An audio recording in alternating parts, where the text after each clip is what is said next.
주님 가르친 기도, 너희는 이렇게 기도하라.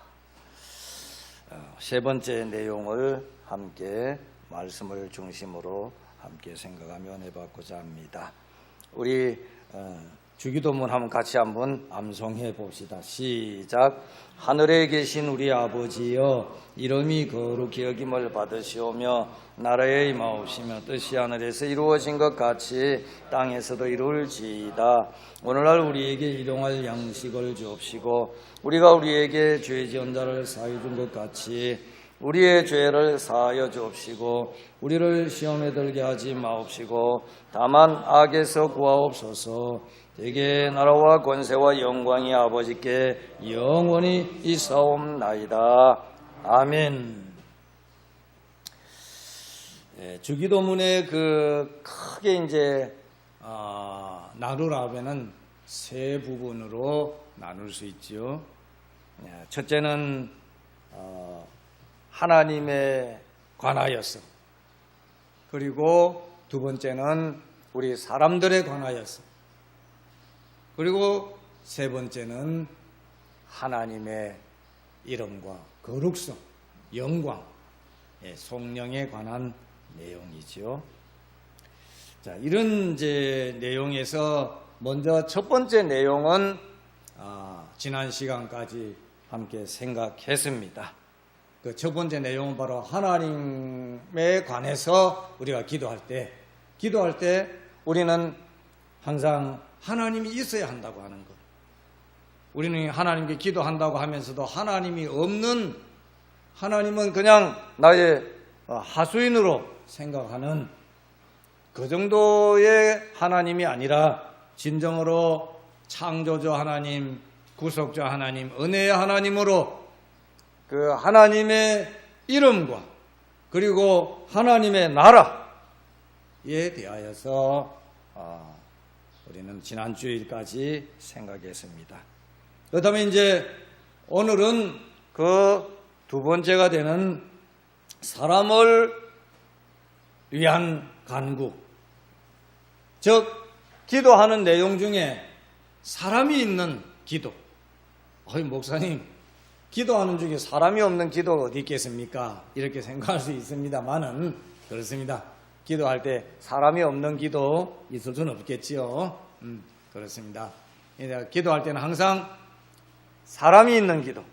사람이 있는 기도인데 내 중심이라기보다 이웃 중심으로 기도해야 된다 하는 그런 의미를 예수님께서 가르쳐 주신 사람과의 관계에 대하여서, 사람이 있는 기도에 대하여서 그 기도 가르친 내용을 볼 수 있습니다. 자, 그래서 오늘 사람을 위한 간구 이 면에 대하여서 조금 우리가 생각해 본다면은, 그 사람이 살아가는 데에는 꼭 양식이 있어야 되지 않습니까? 그래서 우리에게 날마다 일용할 양식을 주옵시고, 양식을 위한 기도. 그 다음에 이제 우리가 우리에게 죄 지은 모든 사람을 용서하오니 우리 죄를 사하여 주옵소서. 이 용서에 관한, 저는 생각하기로요, 예수님께서 주기도문을 가르쳐 주셨을 때에 중심이 바로 여기 아닌가. 표면적인 중심, 근본적인 중심은 물론 하나님이죠. 하나님의 나라 천국이죠. 근본적인 것은. 그러나 표면적으로 나타나 보이는 것은 이 주님께서 가르쳐 주신 기도의 중심은 바로 용서라는 것입니다. 죄사함 받을 것. 이것을 하나의 예를 들어 본다면은, 어떤 식물 나무가 있는데 나무의 뿌리는 사람의 눈에 보이진 않지만은 그 식물에 있어서 중심이 되는 것 아닙니까? 만약에 뿌리 없는 식물은 금방 시들잖아요. 식물이 있다면은 반드시 거기에는 뿌리가 있습니다. 그러나 뿌리는 보이진 않지만은 그 식물을 식물되게 하는 것이 바로 이 뿌리의 역할이랍니다. 바로 우리와 하나님과의 관계는 그런 관계라고 예수님께서는 먼저 하나님의 이름을 거룩하게 여기고 그의 나라를 생각해라. 이것은 바로 예수님께서 우리에게 기도를 가르쳐 주실 때에 그 근본적인 삶의 의미에서 하나님과의 관계는 이렇게 되어야 된다. 눈에 보이든지 안 보이든지 간에 먹든지 마시든지 간에 하나님의 이름을 나타내고 하나님의 나라를 생각하면서 살아라. 그런 의미이고요. 그리고 그 다음에 이제 우리 사람들이 이제 흔히 보이는 것은 그 뿌리가 아니라 식물 자체 아닙니까? 나무, 그리고 열매, 이파리, 가지, 뭐 이런 거, 그런 것이죠.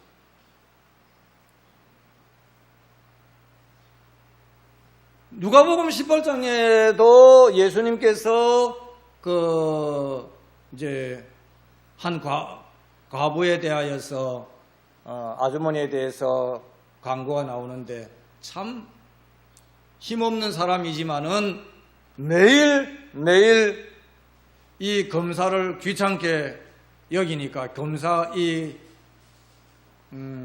검사가 생각하기를 아이고 이거 이 아주머니의 소원을 내가 들어주지 않는다면은 내가 평생 시달리겠다. 그렇게 해서 그 아주머니 말을 들어 소원을 풀어줬다. 그처럼 우리가 하나님께 기도할 때에 그런 모습으로 기도를 해야 된다. 그러면서 우리가 살아갈 때의 기도는 예수님께서는 근본적으로 하나님이라 하지만은 우리 사람들은 근본적인 게 첫째 먹고 있고 거처하는 거 아니겠습니까? 그리고 사람과의 관계 아니겠습니까? 그 관계에서 특별히 사람과의 관계에서 이 용서라는 말은 참 우리가 다시 한번 생각해 볼 부분이라고 하는 것. 그리고 이제 다섯 번째로 간구되는 것이 바로 하나님의 뜻대로 살려고 하는데 때로는 이 육신의 소욕대로 나가다가 보면은 뭐가 기계의 톱니바퀴가 잘 이가 안 맞으면은 그럭그럭 소리가 나고 잘 안 돌아가는 그런 것처럼 우리 신앙생활에도 그럴 때가 있다는 것입니다. 신앙생활에 톱니바퀴가 안 맞는 그럭그럭 소리가 나는 것이 무엇이랍니까? 시험 받았다, 시험 들었다, 그런 모습이라고 볼 수 있습니다. 그렇게 되지 않도록 우리가 하나님을 바라보면서 기도해야 됩니다. 어리석어서 연약해서 어쩔 수는 없지만은 살아가다가 이런 모습 당할 때에 하나님 도와주시기를 바랍니다. 그 시험을 이기게 하시고 덜게 마시고 헤쳐나갈 수 있도록 도와주세요 하는. 그리고 이제 마지막 부분에 하나님 나라가 다시 하나님의 이름이 다시 영광스럽게 나타나기를 바라는, 바로 이것이 이제 주님께서 가르쳐 주신 주기도문의 전체 내용입니다. 제가 이 시간에 한 가지 짚어볼 부분은 바로 다른 거 아닙니다. 이 사죄의 은총, 네 번째 간구인 사죄의 은혜를 위한 간구. 사죄의 은혜, 우리가 우리에게 죄 지은 모든 사람을 용서하오니 우리 죄도 사하여 주옵소서. 그 베드로전서 4장 8절에 보면은 무엇보다도 열심으로 서로 사랑할지니 사랑은 허다한 죄를 덮느니라. 맨 밑에 있는 이 말씀입니다. 베드로전서 4장 8절 말씀입니다. 자, 눈으로 보이시면 한번 읽어봅시다. 같이 한번 읽어봅시다. 맨 밑에 있는 것입니다. 시작. 무엇보다도 열심으로 서로 사랑할지니 사랑은 허다한 죄를 덮느니라. 아멘. 사랑은 허다한 죄를 없이 한다고 한 것이 아니라 덮어버린다. 마치 제가 저 밖에 있는 하얀 개가 매일 볼일을 봅니다. 그래서 매일 아침에 이렇게 치우는데 그 때로는 뭐 땅을 파갖고 이렇게 흙을 덮어버립니다. 그것처럼 우리 인생의 죄를 하나님께서 덮어주셨는데, 그 덮어주신 중요한 일이 무엇입니까? 독생자를 이 땅에 보낸 것 아닙니까? 그래서 예수 그리스도를 구세주로 믿는 믿음으로 우리는 하나님의 백성이 되었고, 또 그와 같이 생활하면서 나를 용서해 주신, 나의 죄를 덮어주신 예수님의 은혜를 받은 사람은 또 내가 또한 다른 사람의 허물을 덮어줄 수 있는, 가려줄 수 있는 그런 삶을 살아야 합니다. 그 원동력이 어디서 나오느냐? 이 사랑이라는 힘입니다. 하나님께서도 이 사랑이라는 힘으로, 이 사랑이라는 말은 헬라어에 보면은 우리 한국말로는 뭐 이런 사랑이든지 저런 사랑이든지 사랑이라는 단어로 되어 있는데, 헬라 말에는 이 사랑이라는 말이 4가지인가 5가지로 나눠져 있습니다. 즉 아가페의 사랑, 에로스의 사랑, 이렇게 해서 하여튼 여러 가지로 사랑이 나누어져 있습니다. 즉 우리가 교회에서 하나님의 말씀 속에서 말씀하시는 이 사랑은 아가페의 사랑입니다. 즉 하나님의 사랑이죠. 하나님의 사랑은 덮는 사랑입니다. 덮어주는 것입니다. 그리고 두 번째가 인간적인 사랑입니다. 에로스적인 사랑. 에로스 사랑에서 가장 고귀한 것은 어머니의 사랑이죠. 어머니의 사랑도 결국은 에로스의 사랑의 그 원 취지처럼 자기 중심적일 수밖에 없습니다. 그러나 하나님의 사랑은 그렇지 않습니다. 완전히 이타주의 사랑입니다. 그래서 성경에서 말을 할 때 이 사랑은, 이 하나님의 사랑을, 우리 인간을 온전히 사랑하신,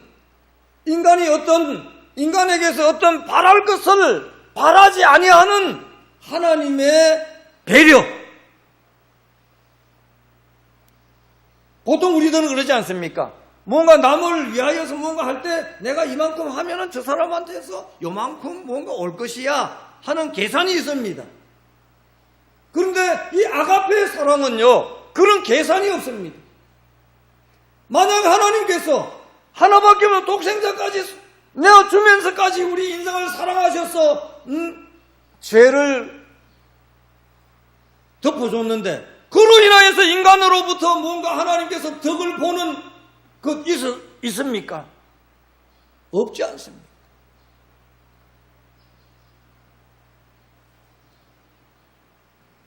자, 그래서 오늘 우리는 이 용서에 대하여서, 우리 믿음의 사람이라면은 다른 건 몰라도요, 다른 건 좀 사람이니까, 완전하지 않으니까 이런 실수도 저런 실수도, 말의 실수, 행동의 실수, 이런 거 할 수 있습니다. 될 수 있습니다. 그러나 보통 사람과 다른 점은 뭐냐? 믿음의 사람에게 있어서 그 실수를 용납할 줄 아는 사람, 받아줄 줄 아는 사람, 덮어줄 줄 아는 사람. 우리 믿음의 사람들은 그렇게 되어야 한다. 안 믿는 사람들도 그거 흉내는 냅니다. 완전하진 않지만은. 어떤 면에 있어서 우리 믿는 사람보다 더 잘하는 사람들도 없잖아, 있을 수 있습니다.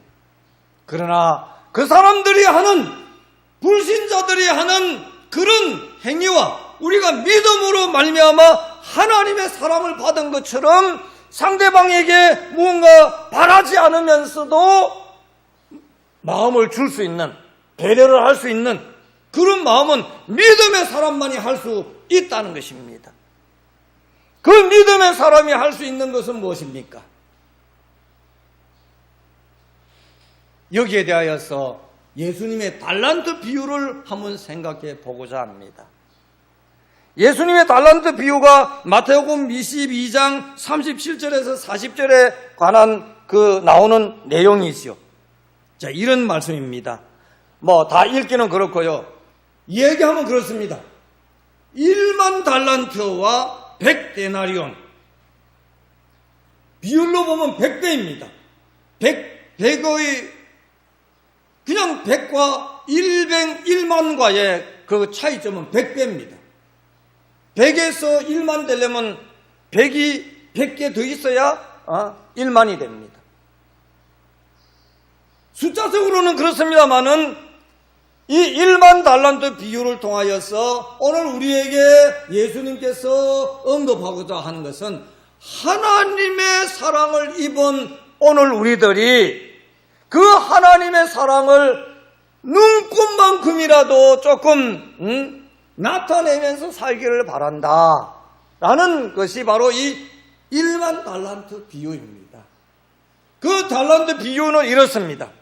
어떤 사람이 어떤 주인에게 빚을 졌는데 1만 달란트라는 빚을 졌습니다. 1만 달란트라고 하면요, 저희 조그만 머리로는 계산이 안 돼요. 요즘 말로 하면은 수천억 될 겁니다. 아유, 목사님, 요즘은 천억 갖고는 안 돼요. 조로 움직여요. 아마 요즘 시대를 본다면 수조 될 겁니다. 그리고 100데나리온은 뭐냐? 100데나리온은 1데나리온은 하루 노동자 품삯입니다. 1데나리온이. 그러니까 100데나리온 하면은 노동자 100일 일한 대가입니다. 노동자 100일 먹고 있고 뭐 거처하는 거 이런 거 따지지 않고 순수하게 100날 일한 그 돈, 그것도 만만치 않잖아요. 모르겠어요. 제 월급과 여러분들 성도님들의 월급은 어떻는지 모르지만은요. 하여튼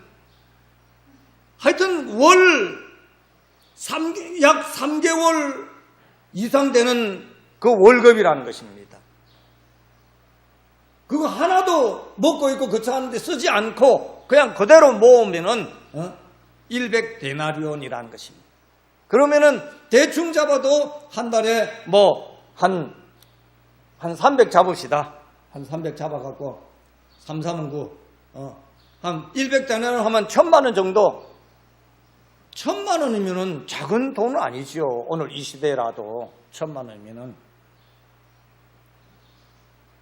그 빚진 것에 대하여서 이 사람이 1000만 원 빚진 사람한테 갚으라고 하는 건 당연한 권리 아니겠습니까?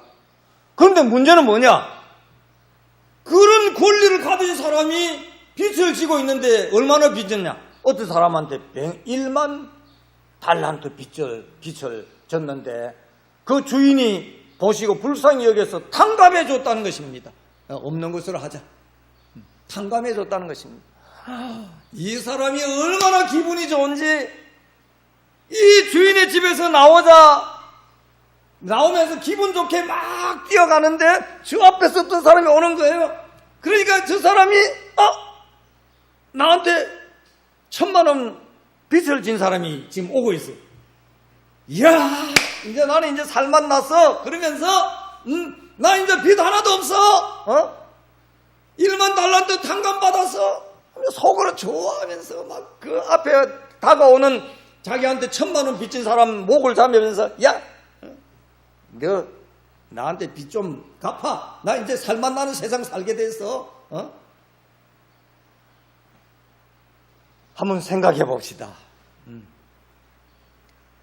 이 사람에 대하여서 자기는 평생 갚아도 못 갚을 그 빚을 탕감받았는데, 조금 노력하면은, 1000만 원 빚진 사람이 사정합니다. 친구야, 조금만 기다려줘. 내가 노력해서 좀 갚도록 노력할게. 아무리 얘기해도 통하지 않습니다. 목을 잡고 경찰서로 데려갑니다. 내 돈 갚을 때까지 이 사람 콩밥 좀 먹여주세요.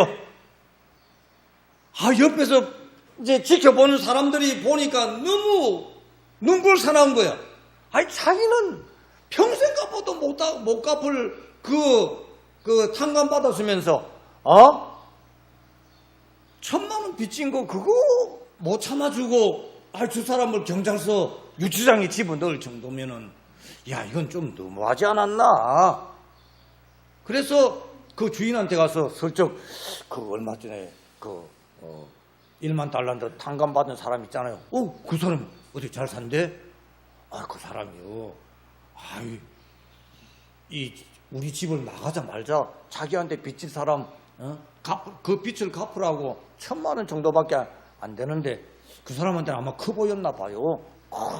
갚으라고 경찰서까지 막 철장에 유치장에 집어넣는 그런 것을 봤어요. 이 주인이 생각할 때 뿔이 난 겁니다. 다시 불러.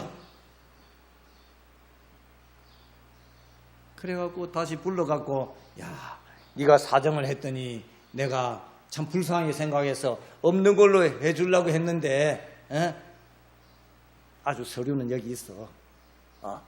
서로 다 찢어버리지 않고 불태우지 않았으니까 다시 이거 원위치. 이 1만 달란트 비유가 바로 그런 내용입니다. 제가 지금 얘기가 길었죠. 주님께서 가르치신 기도, 주기도문의 그 중심, 근본적인 중심은 하나님과 하나님의 거룩과 하나님의 나라이지만은 일반적으로 우리들의 육신의 눈으로 보이는 표면적인 것은 용서라고 했습니다.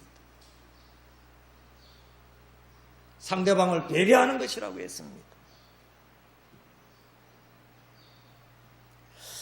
이렇게 생각해 보면서요, 이 용서는요 좀 생각해 보고 할 게 그게 아닙니다. 하나님의 말씀이 딱 와 닿으면은 금방 이 자리에서 결단을 내야 됩니다. 그래야 되는 것이지, 나 좀 생각해 보고. 그러면요, 교회 문밖 나가보면은 언제 그랬냐 싶게 그래요. 그러니까 지금 이 시간에 혹시 마음에 살아가다 보면은 껄끄러운 사람이 있습니다. 없다면은 거짓말이지요. 저 역시 그렇고요. 이제 그런 껄끄러운 거, 나는 주님으로부터 1만 달란트 탕감받은 사람이다. 나에게 100데나리온 빚진 그 정도라면은 흉내라도 한번 내보자. 그래서 이 비유를 하신 이제 그 마태복음 18장 24절에서 35절까지의 그 1만 달란트 비유의 그 목적은 용서가 아닙니까? 이 말씀을 보면서 제가 생각나는 게 뭐냐? 저와 여러분들은 다 이제 천국 문 앞에 통과해야 할 사람들인데, 천국 문 앞에서 통과하려고 할 때에 천국 깔때기를 딱 갖다 대면서 여기에 걸러지는 것이 크면 안 됩니다. 천사가 얘기합니다. 혹시 천국 문에서 이 천국 깔때기에 걸려져서 나오는 것 뭉치 때문에 이건 천국 들어가기가 좀 쉽지 않은데요. 천사가 그러면은 거기서 그러면 어떻게 하겠어요? 우리 생각이 그러지 않습니까? 이것만큼은 천국 깔때기는요, 이것만큼은 하는 것도 걸러냅니다. 내하고 관계없이, 내 의지와 관계없이 걸러지는 겁니다. 그래서 그 앞에서 판단하는 주님이 딱 보시고, 이건 못 걸러냈네. 뭐지? 이것만큼은 하는 내 마음속에 있는 무엇이, 그거라는 거죠.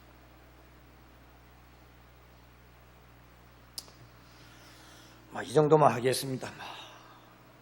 하여튼 주님 가르친 기도의 중심은 용서하는 것. 다시 한번 우리가 기억합시다. 자, 그러면서 오늘 본문의 말씀, 저 위에 조금 글씨가 작습니다만은 앞에 찾아놓은 성경이 있으면 한번 본문 같이 한번 읽어봅시다. 누가복음 11장 1절에서 4절 내용의 말씀입니다. 자, 말씀을 생각하면서 다시 한번 읽어봅시다. 시작.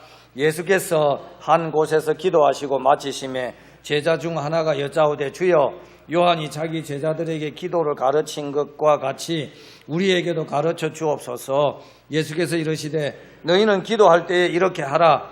아버지여, 이름이 거룩히 여김을 받으시오며 나라에 임하옵시며 우리에게 날마다 일용할 양식을 주옵시고 우리가 우리에게 죄 지은 모든 사람을 용서하오니 우리 죄도 사하여 주옵시고 우리를 시험에 들게 하지 마옵소서 하라.